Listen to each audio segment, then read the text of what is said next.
may mga bagay na mas mahalaga sa pera. Gusto mo kumita? Siguraduhin mo, ayusin mo muna yung reputasyon mo. Gusto mo maging successful sa business? Dapat pinagkakatiwalaan ka.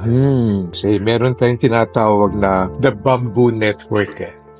Ang tawag dyan, ito yung network ng Chinese to Chinese. Magkakalaban sa negosyo yan, pero magkakaibigan yan. Maliit lang ang mundo sa kanila. Nag-uusap-usap sila, lalong-lalo na kapag nagkakaroon ng problema. So, isang tawag lang yan. Oh, pare, huwag ka magtiwala dito kasi niloko ako niya, tapos ka.